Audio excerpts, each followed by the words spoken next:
Lepo pozdravljeni v posebnem podkastu, v katerem predstavljamo kandidate skupne liste Nove Slovenije, Slovenske ljudske stranke in Fokusa Marka Lotriča na parlamentarnih volitvah 22. marca. Z mano v studiu je Matjaž Trontelj. Lepo pozdravljeni, dobrodošli. Hvala lepa, enako lepo pozdravljeni. Kandidirate v okraju Grosuplje, volilna enota 4, Ljubljana Bežigrad. Prvič kandidat za poslanca, ampak ne novinec v politiki, ne?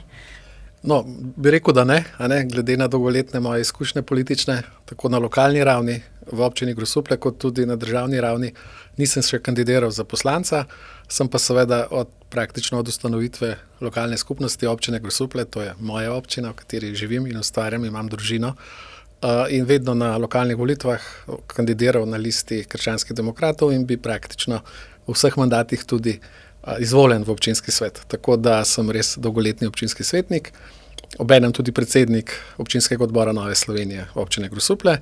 V tem zadnjem mandatu pa opravljam tudi naloge podžupana občine Grosuplje. In z veliko sogovorniki, kandidati, ki so aktivni na občinski ravni, pogosto omenijo, da se da na občinski ravni veliko več spremeniti, da so rezultati takoj vidni, da je več dialoga in stika z občani. Kako bi vi primerjali to, oziroma kaj pričakujete mogoče s to izkušnjo, če je vaša tudi taka, v primerjavi s tem, kar se dogaja ali bi se dogajalo na državni ravni? Ja, jaz spoštujem taka mnenja, zagotovo sem pa vedno nekako naravnan ali pa vedno sem delujoč v to smer, da zmeraj verjamem, da se da veliko narediti. In ni važna, a je to lokalna raven, a je to državna raven.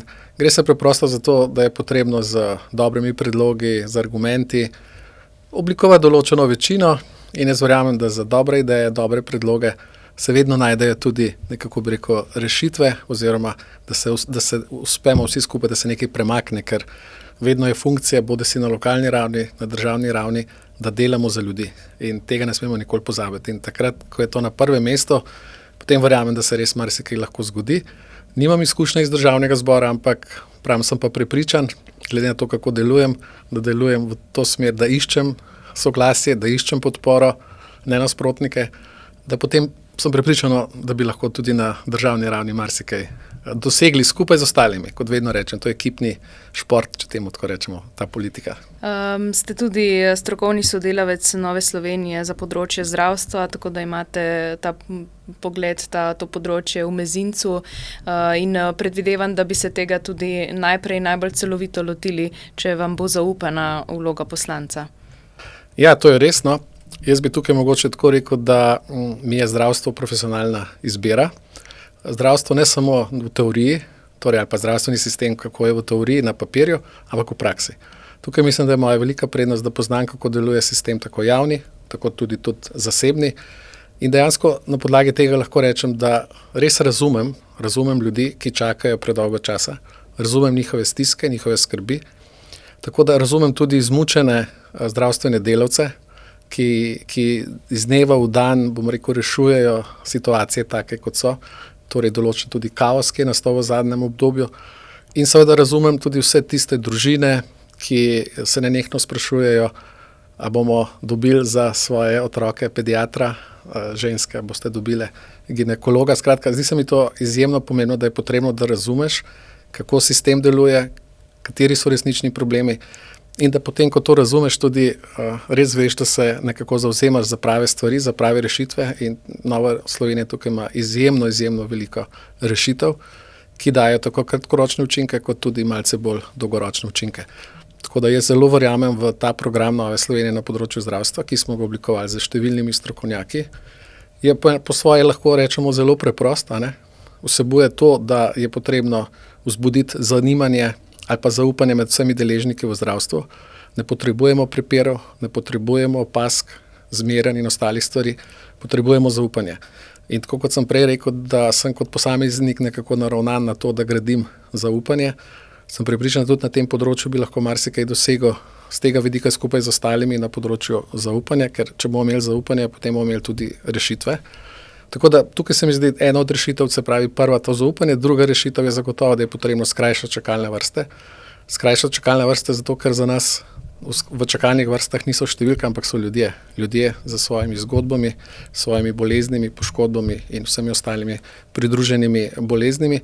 Tako da, če skrajšamo čakalne vrste, in to sem prepričan, da lahko v kratkem času naredimo, z aktivacijo vseh razpoložljivih resursov, da gremo potem naprej tudi preoblikovati javne zavode v javno neprofitne gospodarske družbe, kjer damo popolnoma nove elemente upravljanja in vodenja in seveda na koncu, da tudi dosežemo to, bi rekel, sobivanje javnega in zasebnega, da ne gradimo zidov, ampak gradimo zaupanje in sodelovanje. To so neki osnovni atributi našega programa, bom rekel, lahko zelo, zelo preprosti, ampak kot zadnje so seveda zakonski predlogi in ostali akti, ampak v osnovi so to tisto, kar ta trenutek najhitreje lahko premaknemo stvari, ker nekako verjamem, da se vsi strinjamo, da tudi v zdravstvu je potrebno en svež veter, ena sveža energija, da se res nekako zadiha z svežim zrakom, tudi svežimi ljudmi in pa svežimi idejami. In Nova Slovenija bi tukaj prišel je časno, da tudi Nova Slovenija na tem področju to, kar ima pripravljeno, da lahko tudi uresniči in s podporo volivcev je zagotovo korak k temu, da bo boljše zdravstvo dosežen. Tudi skupna lista je nek temelj razvojne koalicije, ki bo poskrbela, namerava poskrbeti, kot pravite, za dostop do zdravnika, ko ga potrebuješ.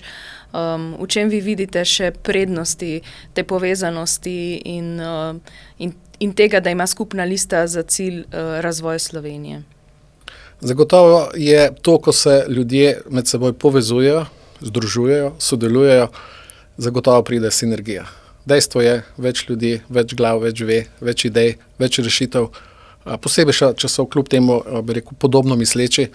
Zato je to sodelovanje teh treh strank izjemnega pomena tudi za slovensko politiko. Tukaj je en dokaz, da krščanski demokrati znamo povezovati, znamo sodelovati v praksi, ne samo pri besedah.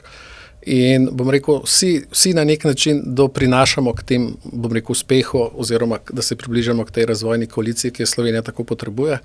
Nekdo mogoče bolj z kmetijstva, nekdo bolj z gospodarstva, nekdo mogoče zdravstva, infrastrukture. Skratka, vse to nekako samo združuje. Se pravi, gre za trikratno energijo, trikratno voljo. Skratka, vse se, bom rekel, množi in ta energija, ki jo vsi občutimo ob tem, je res neverjetna.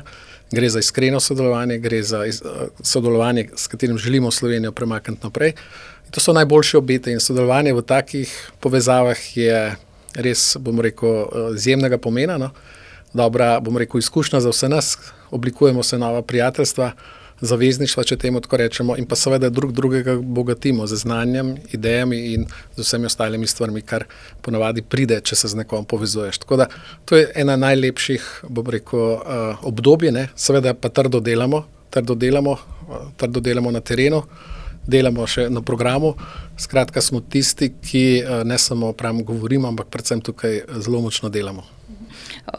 Vidite svojo vlogo poslanca tudi kot tega, da bi pomagali še svoji občini v vlogi poslanca. Kje vidite tukaj možnosti, mogoče z vzvodi, ki jih nimate v vlogi podžupana? Vsekakor, mislim, da lahko kot poslanec lahko veliko storim za svojo občino. Veliko je odprtih projektov na mnogih področjih, kjer se čaka, če rečem, ministrstva, vlado, državo, da se stvari premaknejo in za, bo rekel, dodatno spodbudo skozi parlament sem prepričan, da se da res tudi veliko postoriti nazadnje, tudi na področju zdravstva, na področju infrastrukture, na koncu lahko rečemo tudi sploh v sklopu te lokalne samouprave. Veliko stvari je tudi, ki je še odprtih, ki je potrebno narediti na mnogih področjih in glejte, samo če infrastrukturo pogledamo, je tukaj res izjemno veliko projektov tudi v naši občini. Imamo projekte, ki se tičejo avtoceste, ki se tičejo ostalih regionalnih cest. Tukaj je odprtih ogromno projektov in prepričan sem z vlogo poslanca, sploh če si tudi v vladajoči koaliciji, je, bom rekel, bistveno več možnosti tudi, da postorimo za lokalno samoupravo. Torej konkretno tudi za našo občino Grosuplje, ki imam seveda neizmerno rad in imam vse postoril, kar je v moji moči, da lahko storim. Tako kot se bom seveda zavzemal tudi za vse ostale območje po Sloveniji, ker mislim, da je tudi prav, da je naloga poslancev, da skrbimo za celotno Slovenijo, ker smo izvoljeni v slovenski parlament. Ja, res je, pa torej zdaj sva omenjala torej zdravstvo, občinske projekte, se pravi pomoč domači občini in domačim ljudem. Imate morda še kakšno drugo prioriteto? Jaz bi konkretno res prispeval rad na področju zdravstva. Mislim, da imam nekaj znanj, zagotovo bom postal sicer skromen, verjamem, da so še drugi, ki tudi veliko znajo. Sem pa mogoče ta prednost pa imam, da znam vse te, bi rekel, deležnike povezati. In jaz sem že v preteklosti na mnogih področjih to delal, povezoval v določenih neformalnih skupinah, deloval z deležniki na tak in drugačen način, tako da nisem nek tujec v tem sistemu, če tako rečem. In vsak dan se kaj naučim, vsak dan kaj novega ugotovim, ampak pravim, poslušam, se učim od drugih in tudi jaz bi se želel, da še od mene kaj odnese. Tako da tukaj se mi zdi, da je zmeraj za neko vzajemnost. Seveda, pomembno mi je pa tudi kaj drugega, pomembno mi je še gospodarstvo, ker si res želim, da je Slovenija, da je ta gospodarska pobuda res svobodna, da imamo to podjetništvo, da se podpira tam, kjer je izvedljivo, tam, kjer je možno, kjer imajo posamezniki nešteto odličnih idej. Mislim, da je prav, da to podpiramo in na nek način bogatimo spet našo prelepo Slovenijo tudi na tem področju. Tako da sem zelo podpornik, da imamo gospodarstvo, bom rekel, čim bolj pomagati. Pozablja se, da močno gospodarstvo res pomeni močna podpora vsem drugim sistemom na področju šolstva, kulture, zdravstva, športa in se mi zdi, da včasih ta vidik, da sem premalo nekako pozabi ali pa je v ozadju.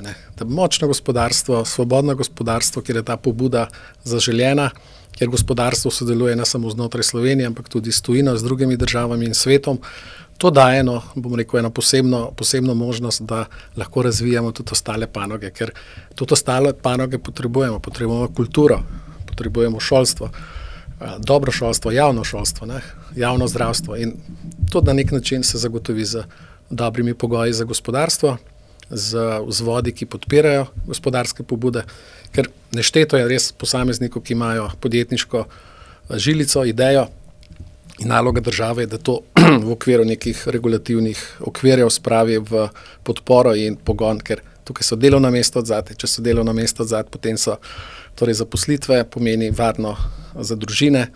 Tako da to je nek cel cikel, ki potem naredi neko zadovoljstvo. Tako da se mi zdi to izjemno pomembno, torej tudi gospodarstvo, pa seveda kmetijstvo, naša krajina je prelepa. Kdor pride v Slovenijo, pove, da ni lepše pokrajine, kot je Slovenija in res je, imamo prečudovito kraje, urejene kraje in to treba podpirati. To treba podpirati z projekti, s finančnimi vložki, predvsem pa tudi z tem občutkom, da je to cenjeno, da tisti, ki so doma, ostanejo na kmetiji, skrbijo za površine in vse ostale stvari. To mora biti cenjeno v osnovi. Ne gre toliko, da daš denar, ampak da nekdo ti da veljavo, da to, kar počneš, je cenjeno, ima nek nacionalni pomen.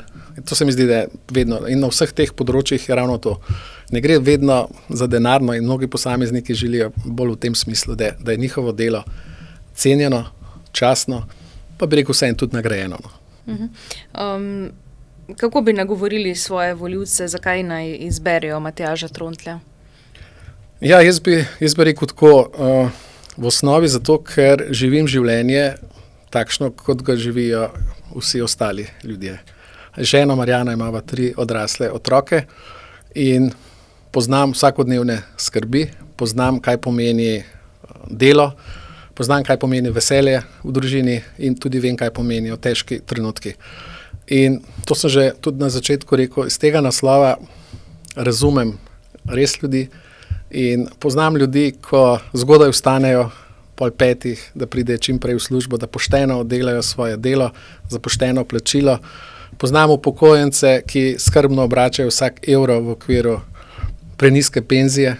In poznam številne družine, ki se ukvarjajo z mnogimi vprašanji, kako bo z mojo varnostjo, kako bo z varnostjo otrok, a bodo zaposlitve, a bo javno zdravstvo in vse to. Tako da jaz prihajam od ljudi in tudi mislim, da sem za ljudi. In vem, da na prvem mestu mi je vedno to, da je poslanstvo politike, da delamo za ljudi. In to je tisto, kar sem že enkrat tudi rekel, da jaz ne morem obljubljati nekih čudežev, lahko pa povem, da bom trdo delal na tem mestu, da bom sledil zdravi pameti, se mi zdi izjemno pomembno in da res nikoli ne bom pozabil, da je to delo za ljudi. Tako da nekako bom rekel, se imam za preprostega posameznika, moji starši so trdo garali za vse to, kar imamo. In tudi jaz želim svojim zgledom, svojim otrokom, da je potrebno trdo garati, delati, pošteno delati. In to želim prenesti iz roda v rod in se mi zdi, da na tem področju je tisto najlepše, kar lahko damo. Mi živimo to obdobje, mi smo določene stvari prevzeli od naših staršev in tisto, kar mi lahko pustimo za naše zanamce, je, da je ta Slovenija varna, da imajo perspektivo v svojem življenju, predvsem pa, da imajo trdne vrednote in ena od teh vrednot je gotovo to, da je potrebno pošteno in trdo delati in potem je mnogo stvari in veliko lažje. Tako da glas za Matjaža Trontarja je glas za poštenega človeka, za posameznika, ki na prvo mesto postavi skupnost, druge in mislim, da je to najboljša garancija, da bo glas upravičen, da bo ta glas trden ves čas in da je to glas za krščanskega demokrata, ki je krščanski demokrat po duši in lahko rečem, da zase sem praktično ves čas v tem duhu pravega krščanskega demokrata in vem, da jih je v Sloveniji še zelo veliko in ne nazadnje, zato je tudi skupna lista in jaz trdno verjamem v uspeh in se že vnaprej zahvaljujem za vsak glas, za vsako misel, molitev, za uspeh tudi moje kandidature. Glas bo dobro unovčen torej. Prepričan sem. Najlepša hvala, Matjaž, in veliko uspeha želim na volitvah. Hvala lepa. Hvala tudi vam, da ste spremljali ta pogovor. Se vidimo.